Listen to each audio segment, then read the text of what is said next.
Bienvenidos a Vértice Internacional, soy Rina Musali, qué gusto saber que me acompañan en este programa que analiza las claves de la política global.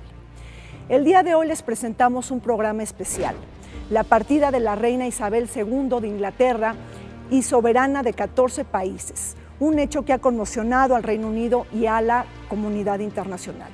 El día de hoy nos preguntamos sobre la vida y su legado, los parteaguas históricos que marcaron 70 años de su reinado, los escándalos de la familia real y los retos venideros del nuevo rey Carlos III, así como el debate generado en torno a las monarquías.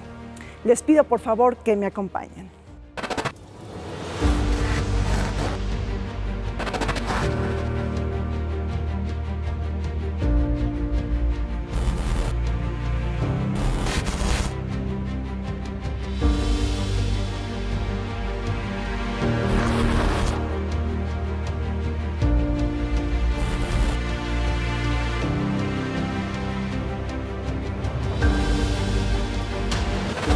Los británicos lloran la muerte de su reina Isabel II, la partida del ícono mundial que ha ocasionado una fuerte conmoción nacional e internacional.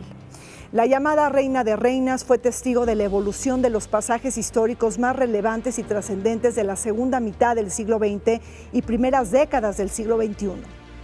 Durante los 70 años de su reinado, Isabel II se convirtió en la figura de unidad, continuidad y estabilidad al interior del Reino Unido, al tiempo de ser testimonio fiel de los grandes parteaguas de la política global.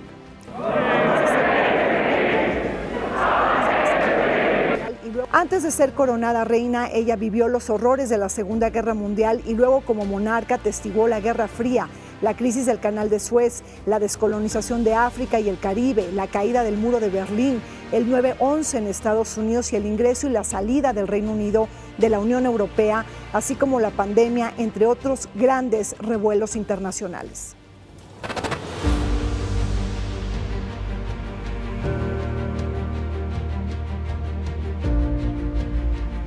Reino Unido llora la muerte de su reina, la reina Isabel II de Inglaterra, que también es soberana de 14 países del mundo. Ella falleció el pasado 8 de septiembre y su partida deja un sentimiento de desesperanza en los británicos, pero además abre una serie de incógnitas y de cuestionamientos en torno a la monarquía y sobre el futuro que le aguarda a Reino Unido. Para hablar de este importante tema nos acompaña el doctor Dámaso Morales. Él es coordinador del Centro de Estudios Europeos de la Facultad de Ciencias Políticas y Sociales de la UNAM. Bienvenido, Dámaso. Muy agradecido por la invitación, Rina. Está también con nosotros Luis Guacuja. Él es académico de la UNAM y un experto en temas europeos. Luis, gracias. Gracias, Rina, un gusto. Y también nos acompaña José Joel Peña. Él es profesor de la Facultad de Ciencias Políticas y Sociales de la UNAM. Joel, gracias. Muchas gracias por la invitación. Dámaso, la reina Isabel II fue una mujer icónica, protagonista de la historia del siglo XX y también lo que llevamos del siglo XXI. A grandes rasgos, ¿en dónde colocarías los grandes hitos internacionales que marcaron su reinado? Sin lugar a dudas, a la reina Isabel II le tocó vivir y personificar una serie de eventos internacionales, pues desde el término de la Segunda Guerra Mundial, la construcción del mundo bipolar, sin lugar a dudas, la Guerra Fría, en el cual debemos decir el Reino Unido siempre jugó un papel muy importante, la caída del Muro de Berlín y la construcción de un nuevo mundo que durante un tiempo se habló del fin de la historia o el mundo unipolar, en fin, todos estos debates, por supuesto, la parte del Reaganomics, el thatcherismo, y todo esto configuraron, sin lugar a dudas, el mundo en muchos sentidos, la crisis de la deuda, y ella participó desde su realeza como jefa de Estado de gran parte de esta agenda. Entonces, ella la vivió y participó. Entonces, sin lugar a dudas, una persona que durante tanto tiempo haya estado en el poder y que haya visto ir presidentes, primeros ministros, presidentes, papas, en fin, y ella permanecer, obviamente la dotó de una gran capacidad de lectura y siempre respetando el papel, la dignidad de la realeza, sin decir más de lo debido, pero diciendo lo que se tenía que decir. Luis, 7 papas, ella vio atestiguar 7 papas. Sí, bueno, ella heredó además, ¿no?, este imperio británico.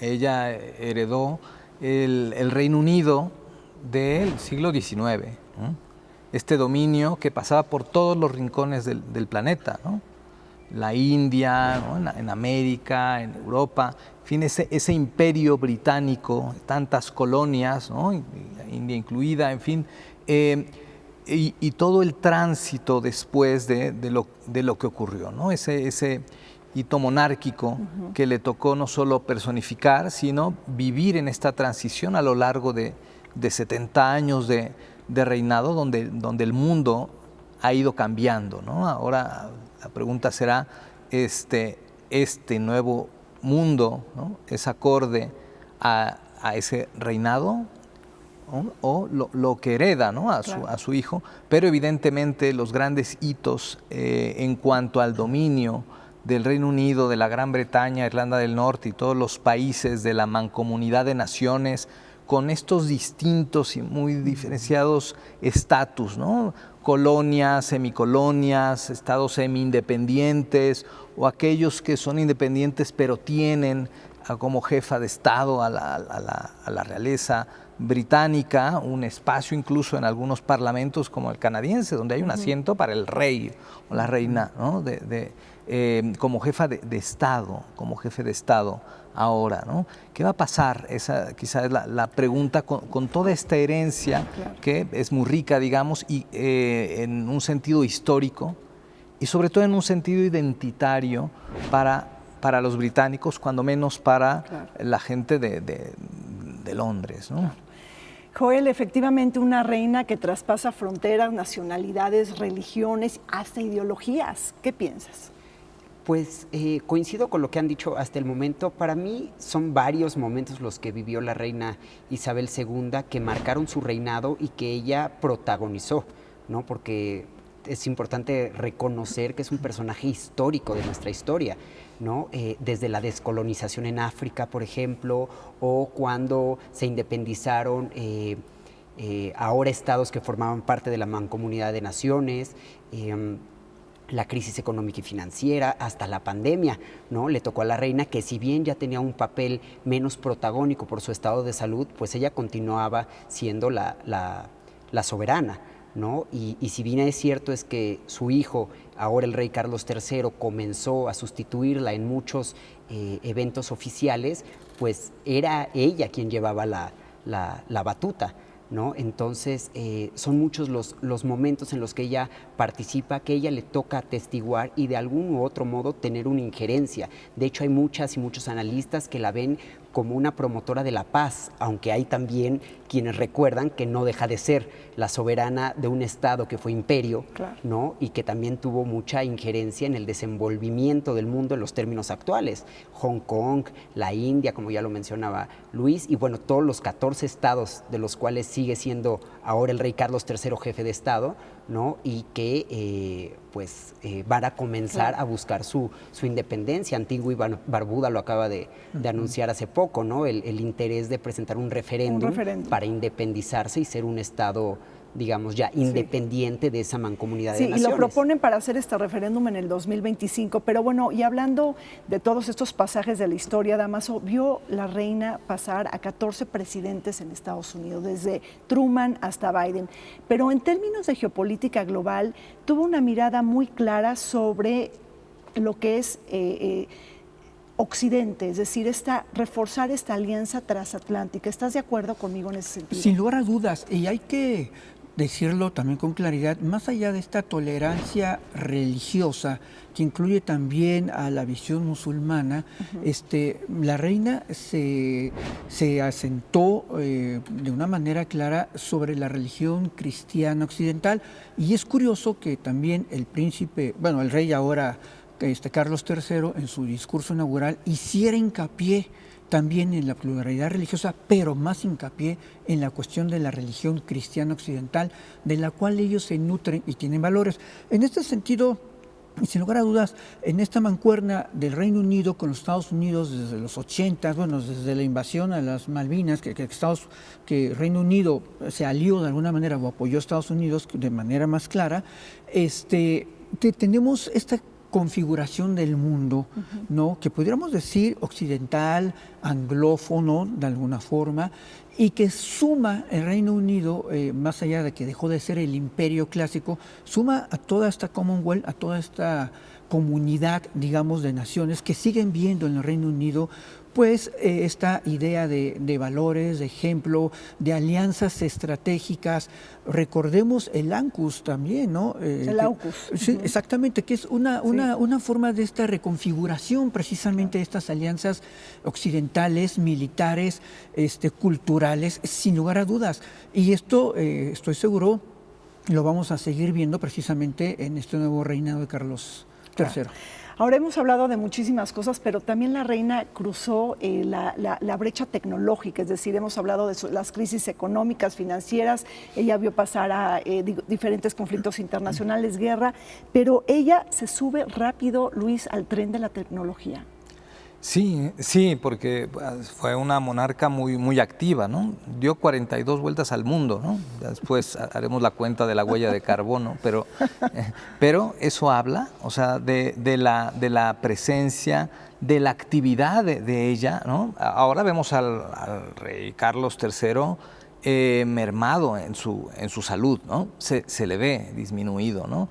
La reina, en ese sentido, pues era muy activa, tenía, digamos, no solo una buena salud, sino una presencia constante, discreta. Es una de las características que también hizo que el reconocimiento y esta tolerancia a la monarquía en Europa sea tan interesante en el caso particular del Reino Unido, ¿no? Lo que hemos visto estos días, ¿no? Una parafernalia muy hollywoodense, pues tiene por una parte esta intención de acercar al ciudadano a esta historia, a esta tradición que es muy identitaria, ¿no? Y que supo ella trasladar a distintas partes del mundo, ¿no? Esta presencia con sus cuestionamientos, por supuesto, ¿no? Un imperio que fue que tuvo esclavos, torturas, etcétera, pero que al final el Reino Unido ha logrado conformar, y lo vemos ahora con el gabinete de Liz Truss, ¿no? El gabinete más diverso, ¿no? En la historia del Reino Unido, muchos hijos de inmigrantes procedentes de África, ¿no? O sea, Suela Braverman, la ministra del Interior, que es de origen indio. Exacto, y varios de Nigeria, Sierra Leona, en fin. Esto habla de esa conexión con el mundo, ¿no? Más allá de las tradiciones y estas partes demasiado formales de cosas que no conoceremos, porque también en medio de esto hay mucho misterio, ¿no? en la realeza, pero sí una presencia pues no solo constante, sino simbólica, ¿no? O sea, ahora, Joel, Luis está habló de algo importante, esclavos, ¿no? Tortura, es decir, no todos lloran a la reina Isabel II de Inglaterra. ¿Qué va a pasar con este Commonwealth, con esta mancomunidad británica de naciones? ¿Qué futuro le aguarda pues, a muchos países que son monarquías y que son repúblicas? Pero me parece que sus antiguas colonias pues no necesariamente la lloran. Claro, digo, hay muchos países que tienen un pasado histórico muy complicado, ¿no? Con respecto a su relación con el Reino Unido. Hay otros que a lo mejor no es un pasado tan sangriento y por lo tanto hay una mayor devoción hacia la imagen de la reina, pero hay incluso estados de los cuales ella seguía siendo, y ahora el rey Carlos III es jefe de estado, que propugnan por una independencia precisamente haciendo alusión a esos argumentos de un pasado histórico que les lastimó, lo cual es cierto, ¿no? Pero yo creo que uno de los principales papeles que jugó la reina Isabel II durante sus 70 años de reinado, y más incluso siendo princesa, antes de asumir el trono, antes del fallecimiento de su padre, es que ella lo que intentó hacer fue modernizar a la monarquía británica conforme se iba modernizando el mundo, ¿no? Ya hablábamos de la cuestión de las tecnologías de la información y la comunicación. Ella aparecía en programas de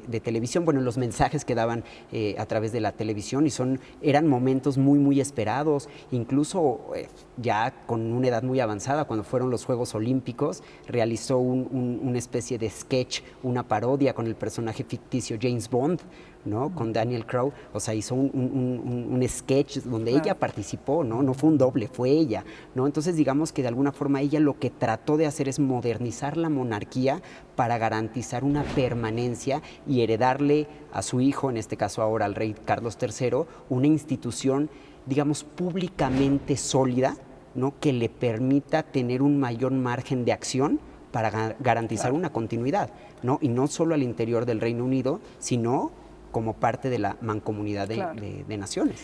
Luis Dámaso, Joel, una reina que se generó toda una cultura popular alrededor de ella, ¿no? Hablaba Joel de sketch, es decir, hubo canciones, películas, series de televisión, videojuegos, es decir, monedas, billetes, toda una efervescencia alrededor de ella, Dámaso. Sin lugar a dudas, hay que recordar que en la realeza se dicen a sí mismos the firm, la compañía. Ajá. Y esto nos da muchas luces de cómo, más allá de la parte protocolar, histórica, de valores, pues finalmente administraban o dirigían a la Casa Real como si fuera verdaderamente una economía, con todo el marketing y con grandes empresas detrás de ellos, ¿no? De la vestimenta, las palabras, los productos que se vendían, las bodas que se transmitían y miles de millones de personas alrededor del mundo viéndolas. Es curioso que ahora varias tiendas en Londres han sacado estos productos no oficiales,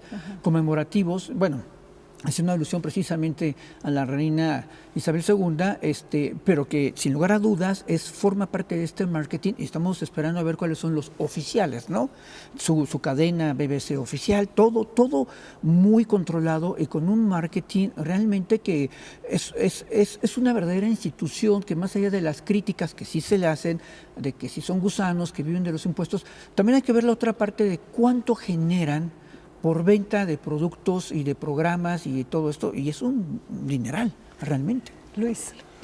Sí, bueno, la popularidad misma de la reina Isabel, ¿no? De más del 80%, ¿no? Esto habla de un reconocimiento en general, y sí, porque no es lo mismo en Irlanda del Norte o en Escocia, pero cuando menos en Gales, en la parte londinense, Inglaterra, pues el reconocimiento es muy amplio, ¿no? Y este es ese signo de identidad.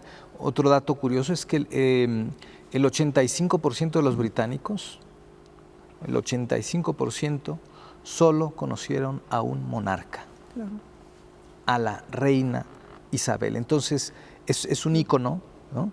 Es un ícono muy interesante, pero ya no está. O sea, y esto, también tendrá sus implicaciones, ¿no? Ahora, se ha dicho que esta reina de reinas, bueno, pues fue una mujer trotamundos. Es decir, creo que hizo 120 visitas a diferentes países, recibió a 112 visitas de Estado. ¿A qué países visitó la reina de manera más frecuente, Joel, y por qué? Pues obviamente Estados Unidos, países europeos, ¿no? Obviamente por la relación que tuvo, pero también destaca mucho las visitas de Estado a los países que forman parte de la Mancomunidad de Naciones. Se dice que son más de 150 visitas de Estado, excepto a Camerún y a Ruanda. Pero de ahí en fuera visitó los 56 en su momento y los que han ido disminuyendo, ¿no? Precisamente para garantizar esa permanencia, ¿no? Y para demostrarle al pueblo que ella estaba vigente, ¿no? Su último viaje fue en 2015, ¿no? O sea, ya tiene algunos años, pero bueno, se comprende por la avanzada edad que ella tiene, ¿no? Ahora la tarea que le heredó al rey, porque no solo le hereda el trono, le hereda una tarea titánica, ¿no? Que es tratar de garantizar esa permanencia, garantizar la permanencia de la monarquía a nivel internacional. Y el problema, retomando lo que decía Luis sobre la popularidad, es que el ahora rey Carlos III está muy por debajo del nivel de popularidad de la reina, incluso está por debajo de la popularidad del ahora príncipe de Gales, ¿no? Claro. Y heredero al trono. Entonces, pues no va a ser nada sencillo, y aparte su salud obviamente va a mermar esa capacidad de movilidad y no va a poder hacer los mismos viajes que hizo su madre. Ahora, la reina visitó, por ejemplo, Rusia y lo hizo en un momento en donde el comunismo había implosionado, es decir, la recibe Boris Yeltsin. Pero a ver, Dámaso, ¿le dio realce ella como jefa de Estado, por ejemplo, a todas las relaciones con América Latina? Sí, sin lugar a dudas, más allá del Commonwealth, la reina siempre miró al mundo como es, como una política global. Por supuesto que también hizo sus viajes a América Latina. Recordemos el viaje que hizo precisamente aquí en México, ¿no? La prensa, los medios, era en los años 70 donde realmente la visita de la reina era la noticia, ¿no? El recibimiento que le dio entonces en aquel momento el presidente Echeverría, sus visitas aquí por San Jerónimo, en fin, el mostrar también parte de este modernismo mexicano, ¿no? En la parte del periférico, esa zona que estaba creciendo. Todo esto era una relación ganar-ganar en el que México se colgó de la visita de la reina y la reina, por supuesto, se colgó de la visita a México también para dar este mensaje en una América Latina que estaba todavía inmersa en guerras convulsas, en la amenaza del comunismo, era pues, más o menos reciente lo de Cuba, en fin, estaba Bolivia, el Che Guevara, todo esto. Entonces, era un poco refrendar ciertos caminos, ciertas historias, ciertas democracias, porque es curioso. Es una monarquía, pero sin lugar a dudas el Reino Unido es una de las democracias más sólidas que puede haber. Claro. Entonces, era un poco dar todos estos mensajes precisamente, y por supuesto de la solidaridad. Ahora, Joel, el tema, por ejemplo, de la Guerra de las Malvinas, ¿tú ves ahí un acercamiento entre la reina, después de la Guerra de las Malvinas, donde pierde Argentina y gana Reino Unido, ¿hubo un acercamiento más de la reina hacia los países de América Latina? Sí, pero yo considero que no era su principal objetivo, claro. ¿No? En América, sin duda, Estados Unidos. Digo, tenemos el Caribe. Sí, pero el Caribe, precisamente el Caribe anglófono, claro. ¿no? Que pertenece a la Mancomunidad de Naciones, pero si vemos México, Centroamérica y Sudamérica como una región muy particular, yo considero que la reina no la tuvo tan presente como otras regiones del mundo, ¿no? Incluyendo África, Medio Oriente, Asia, es decir, tenía otros intereses, ¿no? Y no precisamente en México. El caso de la Guerra de las Malvinas, pues lo que hizo en su momento fue distanciar, es un problema internacional muy grave, que lo que hizo fue distanciar un poco a Europa de América Latina y sobre todo el Reino Unido, que formó parte del conflicto internacional. Pues así es, la visita de la reina, que hizo 2 visitas a México en el año 1975 y 1983.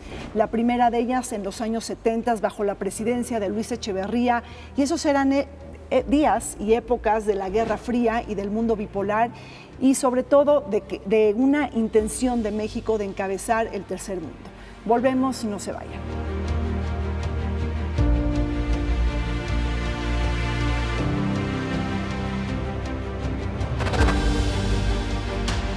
Fundada en 1949, la Mancomunidad de Naciones agrupa a 56 países del mundo bajo metas comunes para fortalecer la democracia, el desarrollo y la paz a través de diversas iniciativas.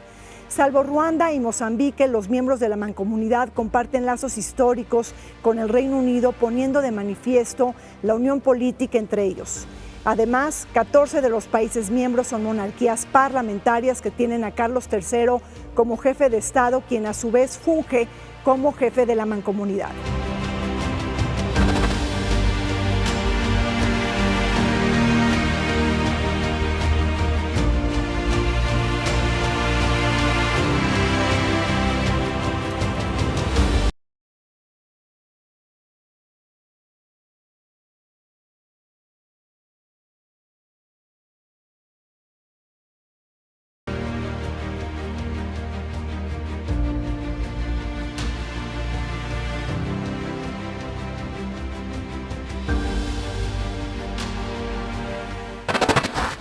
Bajo su servicio de voto como reina, Isabel II visitó alrededor de 120 países del mundo.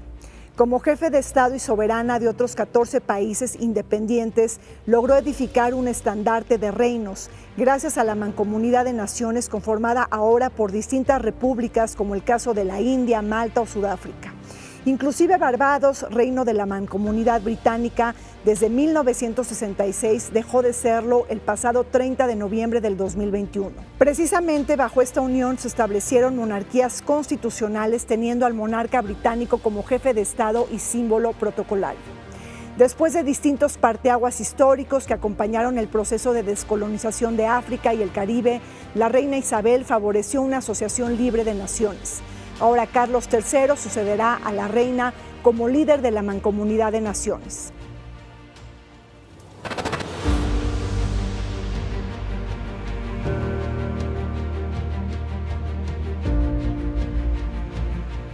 Estamos de regreso comentando sobre la vida, la obra y el legado de la reina Isabel II. Luis, la partida de la reina marcará un antes y un después en la familia real. Ella deja 4 hijos, 8 nietos y 12 bisnietos. ¿Se unirán más después de la partida o se distanciarán más de ello? Bueno, hay un proceso natural, ¿no?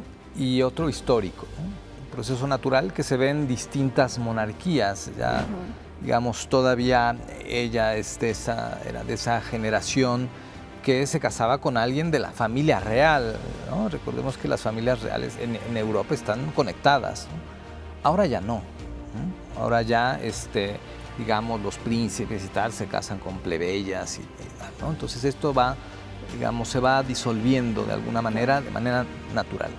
Pero luego está la parte histórica. Y hay una parte emotiva también, ¿no? Que representó la reina Isabel. No estando ella, quizás se aceleren algunos procesos que ya estaban ahí, ¿no? El año pasado lo hizo Barbados, ¿no? Se independizó, dijo vamos a transitar hacia una república, el anuncio que hace Antigua y Barbuda. Y si vemos cuál es la percepción en lugares, en Canadá, digamos, en Quebec, ¿no? Había un rechazo muy fuerte a la monarquía, ¿no? En Australia, en fin, esto también es un tema generacional, ¿no? Y al no estar ya esa presencia tan icónica de la reina Isabel, es muy probable que esto cambie. Claro. Qué tan rápido, qué tan lento, también no sé si dependa todo de Carlos III, pero quizá una parte, veremos si es solo un reinado de transición, que es lo que mucho se dice, ¿no? Y le deje lugar al ahora príncipe de Gales, a Guillermo, ¿no? Y veremos, pero el mundo está cambiando muy rápido. Claro. Ahora, Dámaso, ¿cuál es, desde tu punto de vista, el clímax o el momento más difícil para la reina? Es decir, en donde marcó un verdadero descontento del pueblo con su monarca. Bueno, sin lugar a dudas fue un evento pues, del ámbito personal. Yo creo que fue la muerte de Lady Di, porque ella había adquirido por sí misma una gran popularidad, rompiendo con mucho el protocolo, acercándose más al pueblo, haciendo todas estas visitas a países africanos. Entonces se ganó, sin lugar a dudas, la simpatía no solamente del pueblo británico, sino mundial, sin lugar a dudas. Y esta situación del divorcio con el príncipe Carlos, a quien se le culpa de muchas cosas, y la rigidez, la frialdad de la reina, más allá del discurso que dio, hablando maravillas de Lady Di, fueron de los momentos, yo creo, más complicados de una realeza que siempre ella se cuidó de mantener impoluta, recta, regia, como debe de ser. Y estas cuestiones de escándalo, en la visión de la reina que también era muy tradicional en estos sentidos, evidentemente tener este tipo de escándalos desde su visión dañaban a la compañía, dañaban a la firma. Yo creo que fueron de los momentos más complicados precisamente por la popularidad que tenía Lady Di, ¿no? Pero la otra lectura, una ex esposa ahora del rey Carlos, que ya andaba con otra persona y de origen musulmán, pues bueno, también era un golpe fuertísimo a la monarquía. Entonces, por donde uno le quiera ver, yo creo que fue uno de los momentos de mayores crisis en la realeza. Otro golpe, Joel, sin duda seguramente fue el caso de Andrew, su hijo, el tema de la pederastia, y que bueno, ahí estuvo involucrado con todo el escándalo de Jeffrey Epstein, por favor. Sí, por supuesto. De hecho, yo diría que después de la muerte de Diane Spencer, bueno, de Lady Di, el segundo caso que produjo más, o más bien que disminuyó la credibilidad de la monarquía o su nivel de popularidad fue el caso de su tercer hijo, ¿no? Del príncipe Andrés, que por cierto conserva el título de príncipe Andrés, pero ya no se puede utilizar la cortesía de su Alteza Real, en tanto no se solucione el caso, ¿no? En Estados Unidos.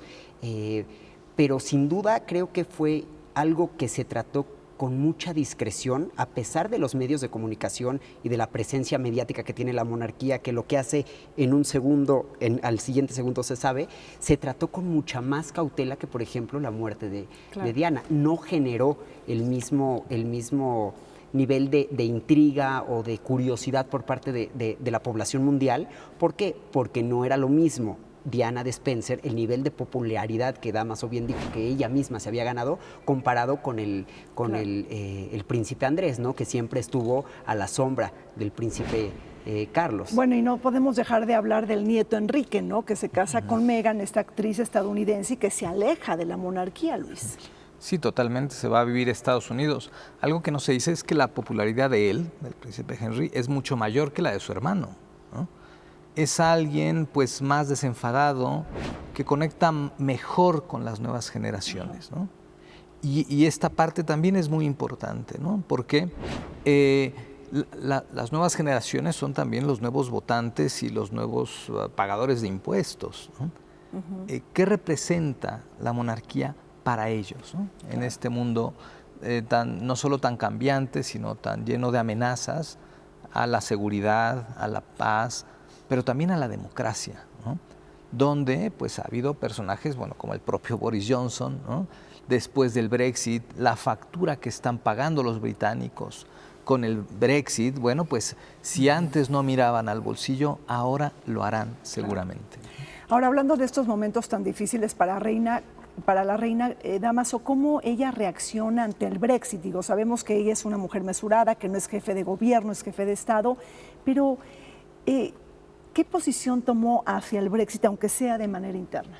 Bueno, sin lugar a dudas, la reina siempre se movió por, digamos, el electorado. Y como el Brexit fue resultado precisamente de este referéndum, la reina lo adoptó tal cual. Tal cual. Y en ese sentido no le quedaba de otra más que tomar su posición de jefa de Estado, no hablar de más y apoyar en lo que se tuviera que hacer con estos discursos de unidad, de fortaleza, de historia única del pueblo británico, que han sabido librarla en muchos momentos críticos de su historia. Y bueno, esto es parte de la narrativa que al pueblo británico le gusta, porque finalmente la reina era y era la mamá, ¿no? Siempre se dice que es más difícil perder a la madre que al padre, y en este caso el pueblo británico se ha quedado huérfano de madre, entonces sí creo que va a tener tiempos difíciles. Sí, sin duda. Ahora, Reino Unido desunido, Luis, Joel. Bueno, está ya sobre la mesa un nuevo referéndum de Escocia, ¿no? En el 2023. En el 2023, ¿no? Con una crisis económica, una inflación como no se había visto en 40 años en Reino Unido, ¿no? Con una dificultad muy importante. No sabemos si esto va a terminar también anticipadamente el gobierno de Liz Truss, ¿no? Porque hoy por hoy los números, si hubiese elecciones en Reino Unido, ganan los laboristas, ¿no? Entonces Liz Truss, la primera ministra, llega pues a propuesta del propio Partido Conservador y logran, digamos, esquivar el tema de unas elecciones anticipadas, pero esto puede ocasionar una fractura, ¿no?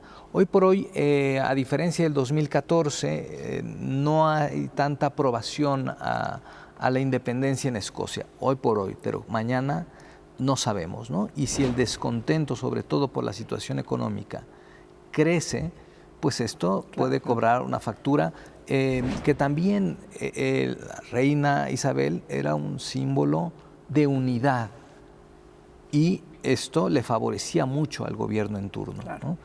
No estando esta presencia, quizá las cosas cambien. Y hablando de Liz Truss, de la nueva primera ministra, ella en sus épocas de la juventud propuso abolir la monarquía. Ahora, Joel, hablando de Escocia, ¿tú crees que la partida de la reina Isabel II pueda mover la matemática electoral? Digo, falta mucho, falta un año, pero Escocia quizá tomará una decisión a partir de este momento tan doloroso. Podría ser, pero yo creo que las y los escoceses tendrían que tener en consideración, así como el Reino Unido de la Gran Bretaña e Irlanda del Norte perdió por salirse de la Unión Europea, también existe una alta probabilidad de que Escocia pierda si se independiza. ¿No? Los costos, sobre todo económicos, Claro. son muy altos y siempre quienes los asumen son las y los ciudadanos de a pie, ¿no? Entonces tienen que estar muy conscientes. Y esto no solo va a pasar en Escocia. Recordemos que el Reino Unido está integrado por Inglaterra, Gales, Escocia e Irlanda del Norte, ¿no? No todos sienten el mismo nivel de afección hacia la monarquía, ¿no? Cada gobierno por sí solo tiene su propio pensamiento hacia la forma más correcta de gobernar. Entonces, sin duda, va a tener repercusiones la muerte de la reina Isabel II, pero aquí es donde va a jugar un papel importante el rey Carlos III. Él ahora, de hecho, está empezando a hacer sus visitas, ¿no? A las diferentes partes que integran el Reino Unido, ¿no? Y no solo le va a tocar a él, le va a tocar al príncipe de Gales también apoyar a su padre, ¿no? Para garantizar que la monarquía continúe vigente. Ahora, ¿ustedes están de acuerdo en la monarquía? Yo no. ¿Tú, Dámaso? Yo estoy de acuerdo siempre y cuando sea efectivamente una institución que ayude y fortalezca los juegos democráticos. Esto es, hay países que se dicen democráticos y que son totalmente autoritarios. Entonces, si hay una institución o una configuración política con diversas instituciones y que permite dar continuidad, pensemos en España, el papel que jugó en su momento, ¿no?, el rey para la transición a la democracia, en ese sentido sí. ¿Tú, Joel? Yo en mi caso, yo estoy a favor de la monarquía como una institución histórica, ¿no? Porque es muy interesante ver cómo hay muchos países en el mundo, bueno, no son tantos, cada vez son menos, pero todavía son bastantes más de los que solemos pensar, ¿no? Que siguen manteniendo a sus monarquías, ¿no? Después de siglos de historia, ¿no? Es parte de su historia, ¿no? Y nosotros, a lo mejor como mexicanas, como mexicanos, lo vemos desde un punto de vista que a lo mejor nos sorprende porque no estamos habituados, pero para ellos es parte de su historia. Entonces, generalmente las monarquías, sobre todo en términos vigentes, pues tienen más un papel como protocolario, un papel más de carácter filantrópico, un papel más de beneficencia, ¿no? De apoyar a su gobierno. Y de autoridad moral, ¿no? Y de autoridad moral y de sinónimo de unión, ¿no? No tanta injerencia en temas políticos. Pero a ver, de Luis. valores, ¿no? De valores. A ver, son ¿Tú lo ves un juego de apariencias o cómo bueno, estás viendo? Es evidentemente, ¿no? A ver, son monarquías, las europeas, ¿no? Constitucionales, monarquías parlamentarias, en el caso del Reino Unido, a ver, de los países más democráticos son monarquías, ¿no?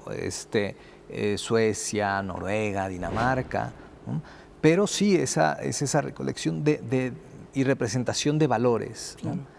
Que ha ido disminuyendo la presencia. Quizá el caso del Reino Unido es la monarquía todavía más omnipresente, lo veíamos ahora, insisto, en estos días, ¿no? Con esta producción casi cinematográfica, ¿no?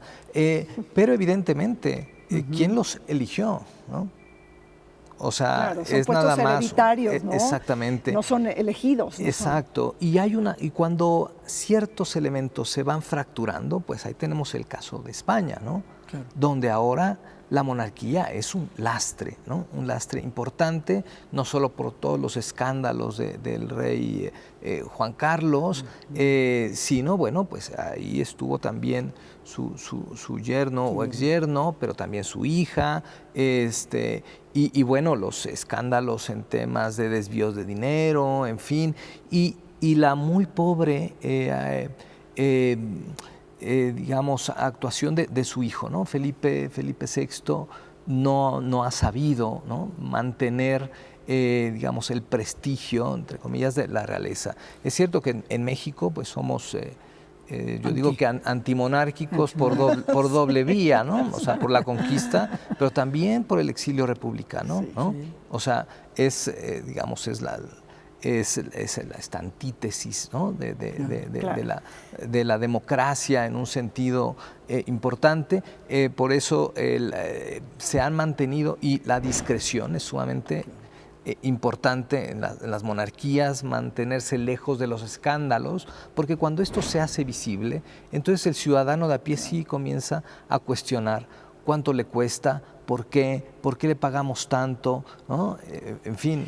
Sí, porque es todo un juego de excentricidades y Claro. de excesos de alguna manera, y además yo creo que la misma desigualdad escandaliza en el mundo. Estamos en un mundo interdependiente, globalizado, fusionado, y el mismo hecho de la monarquía, Joel, es darle evidencia a esta desigualdad que existe en el mundo. Sí, por supuesto. Digo, lo estamos viendo ahorita, los excesos que eso implica. Incluso ya hay jefes de Estado, sobre todo de países que pertenecen a la Mancomunidad de Naciones, que están reclamando joyas de la corona que les fueron robadas Esa de es sus otra, territorios. ¿no? Hablar del testamento y de las herencias y de todo incluso eso. uno se pregunta de dónde proviene el gasto, ¿no? ¿De dónde salen los recursos de la reina, ¿no? Hay mucha opacidad sobre el tema, cada vez hay mayor transparencia, es cierto, y se sabe que gran parte de los ingresos de la monarquía británica, sobre todo, viene del usufructo y de la renta de hectáreas y hectáreas de tierra que han heredado históricamente, ¿no? Y también hay muchas inversiones privadas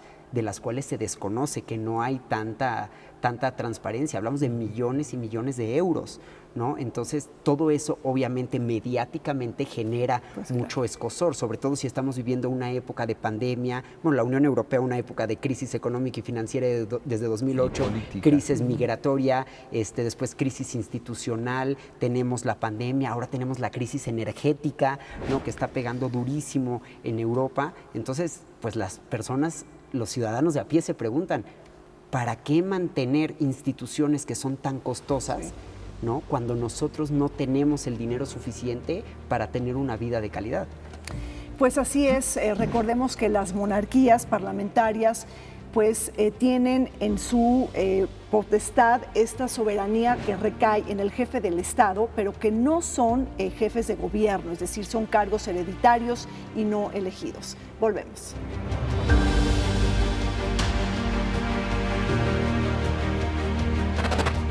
Isabel II, la monarca británica con el reinado más largo, experimentó el declive de su imperio, cambios sociales sin precedentes y un escenario internacional turbulento.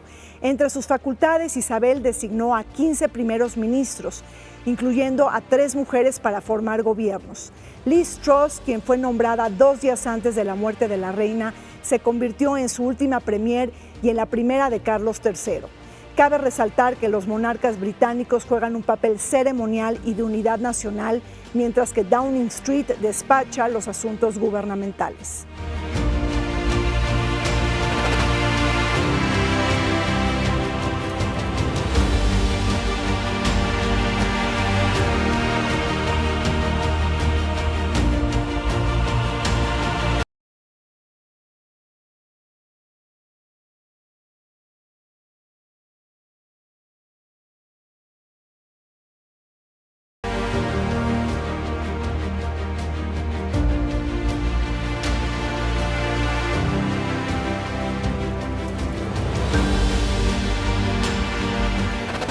La reina Isabel II visitó distintos países de América Latina.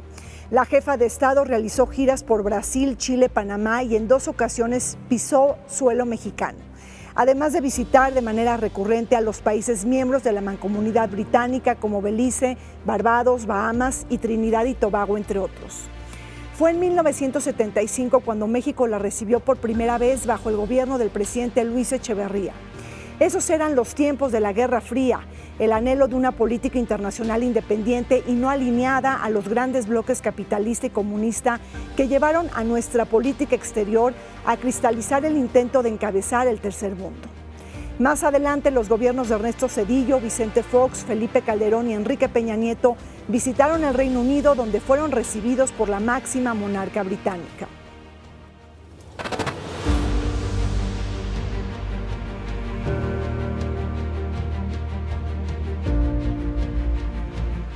De regreso estamos comentando sobre las implicaciones de la muerte de la reina Isabel II, así como los retos venideros del próximo rey Carlos III. Luis, la reina era la más querida dentro de la monarquía. A todas luces, el nuevo rey Carlos III es una figura impopular. Sí, totalmente, ¿no? Un 40% es lo que dicen los sondeos, ¿no? Con episodios ahí que lo marcan, ¿no? Como el divorcio y luego el fallecimiento de Lady Di. Curiosamente, alguien que toda su vida se preparó para ser monarca, quizá cuando quiso no pudo, y ahora cuando es rey quizá no puede. O sea, es un hombre de 73 años que va a aprender, ¿no? Y qué tan dispuesto está a aprender, eso es complicado. Además, no es, a diferencia de su madre, él sí ha tenido momentos donde ha dado su opinión personal, ¿no? Y esto puede marcar, puede ser incómodo e incluso puede tener algunas fisuras con el propio gobierno. Él es medioambientalista. Liz Truss, la primera ministra, no lo es en absoluto, ¿no? Entonces puede que haya temas, ¿no? Les convendrá acercarse de buena manera, pero puede que haya temas donde haya esta distancia, donde él incluso ya no se sienta cómodo, no se le ve cómodo, digamos, al asumir el reinado. Entonces le va a tocar una época muy difícil de transición. Él tendrá que administrar esa transición histórica en un momento de reivindicaciones también, ¿no? Claro. O sea, la última visita que hicieron los ahora Guillermo y Catalina a Jamaica, pues también hubo protestas, ¿no? Ya la monarquía en los países independientes, en las excolonias, ya es otra cosa. Este momento de reivindicación hace que la perspectiva cambie, claro. Y entonces también desde la monarquía debe haber un cambio. No se nota, ¿no? Pues no se notó en la toma de posesión del presidente de Colombia con la presencia de Felipe VI, ¿no? Quizá todavía falta que se entienda qué es lo que está pasando en el mundo, en otro contexto, digamos en el sur global, ¿no? No, y hablando del sur global, un Caribe que, por ejemplo, está pidiendo reparaciones, ¿no?, a la corona. Quizá eso le toque de manera muy importante al rey Carlos III. Pero hablaba Luis Dámaso de cómo él se expresa de manera particular. Él en algún momento, cuando fue príncipe, comparó a Putin con Hitler y también visitó al Dalai Lama, y eso enoja a China profundamente. ¿Será atrevido? ¿Será un rey que le dé un nuevo sentido a la monarquía? Ese es el problema, que no vemos en él que le dé nuevos aires a la monarquía, pero sin lugar a dudas, todas estas transiciones, demandas históricas, movimientos de descolonización, independentistas, en fin, todo esto, dentro del propio Reino Unido, Escocia, la situación entre las dos Irlandas, la situación con la propia Unión Europea, todo esto son momentos de crisis y que se van a profundizar por la crisis económica y recesión que viene el Reino Unido, porque más allá de lo que puedan hacer económicamente posible, el propio gobernador del Banco de Inglaterra dijo: vamos a hacer una recesión. Estos momentos de decepción, de ausencia de la reina Isabel, pues van a poner, digamos, en el banquillo de los acusados a Carlos III, sin lugar a dudas. Y él va a tener que ser muy receptivo de todas estas demandas y necesidades de los millennials, de los que efectivamente no ven ningún sentido a la monarquía, y él tendría que darle ese sentido a la monarquía. Ahora, no le va a dar, como bien dice Luis, la edad, la enfermedad, su propia personalidad, su baja popularidad. Realmente yo creo que le va a hacer flaco favor a la monarquía si él se mantiene ahí. Él anunció que se iba a quedar. Esperemos que solamente sea un artificio político para una transición, digamos, a su hijo, pero sin lugar a dudas la monarquía tiene que cambiar, porque sí hay un antes y hay un después, precisamente. No sabemos incluso los acuerdos que pudo haber tenido la propia reina, digamos, en estas ideas de cohesionar el Reino Unido, ¿no? Y ahora, pues, ya una vez habiéndose ido la reina, pues obviamente es el momento preciso para abrir el debate sobre las monarquías, y es ahí donde el papel de Carlos III tiene que ser muy claro y sobre todo muy receptivo a todas estas ya diversidades de un mundo muy, muy complejo. Y tampoco le ayuda a Joel, la reina consorte. Platícanos. Sí, por supuesto. Camila ha sido una figura pues muy controversial, ¿no? Porque, bueno, sabemos que el entonces príncipe de Gales, ahora rey Carlos III, la conoce incluso antes que a Lady Di, y bueno, hay mucha especulación sobre si fue la ahora reina consorte quien propició o quien fue el catalizador para el divorcio. Digo, son muchas dudas, ¿no? Y sin duda tiene una popularidad muy, muy baja, a lo cual se va a tener que enfrentar el rey Carlos III. Pero retomando brevemente algo que comentaban, durante el discurso que da una vez que se formaliza la proclamación, el rey Carlos III dice claramente que va a continuar gobernando a la usanza de su madre, respetando los valores constitucionales, la tradición monarquista y la tradición religiosa. Pero aún más importante, y creo que esto viene muy bien al tema que estamos discutiendo, es que él dice que está consciente de que su vida va a cambiar. Sí, yo creo que él está consciente de esta vida de escándalos y de excesos en los cuales se ha visto envuelto, ¿no? Y que ahora que ha asumido un cargo de tal magnitud, ¿no? Va a tener que cambiar. Textualmente lo dice, voy a tener que cambiar mi vida, ¿no? Y espero que todas y todos, ¿no? Me apoyen, dice, en ese cambio, ¿no? Ese cambio radical que va a tener que hacer, sobre todo para garantizar, insisto, que la monarquía siga presente, que siga viéndose con buenos ojos, ¿no? Y que en su momento le herede a su hijo algo similar a lo que le está heredando su madre, ¿no? Que es una monarquía que goza con cierto nivel de popularidad. Pues muchas gracias, Joel. Se nos está acabando el tiempo en este programa. Quisiera terminar con algunas recomendaciones de libros sobre la vida, la obra y el legado de Isabel II, pues algo que se les ocurra que podamos recomendar a la audiencia del canal del Congreso que nos acompaña. ¿Se te ocurre, Damaso, qué libros deberíamos de leer sobre la reina Isabel II? No recuerdo el autor, pero se llama La Última Reina, The Last Queen, y me gustó porque más allá de la revista de Rosa, digamos, trata de hacer un análisis un poco sobre el significado de la realeza y en particular de la reina Isabel II desde un contexto histórico también, todos estos años de su vida. ¿Alguna otra recomendación, Luis?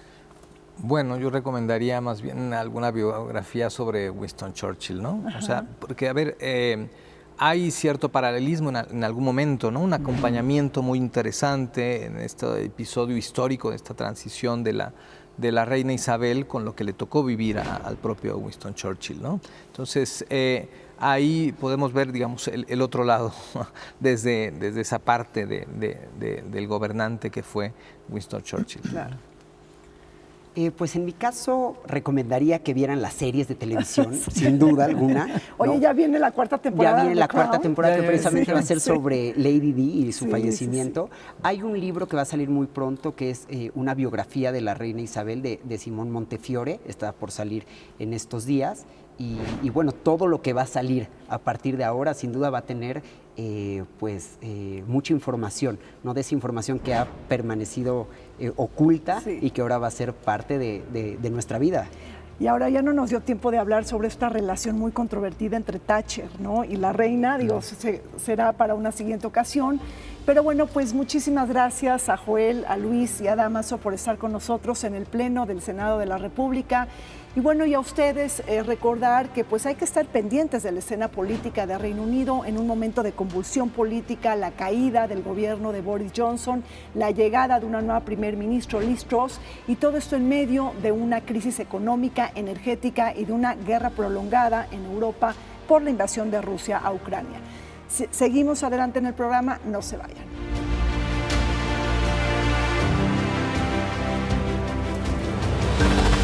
El fallecimiento de Isabel II sacudió al mundo tras ponerse en marcha la operación London Bridge.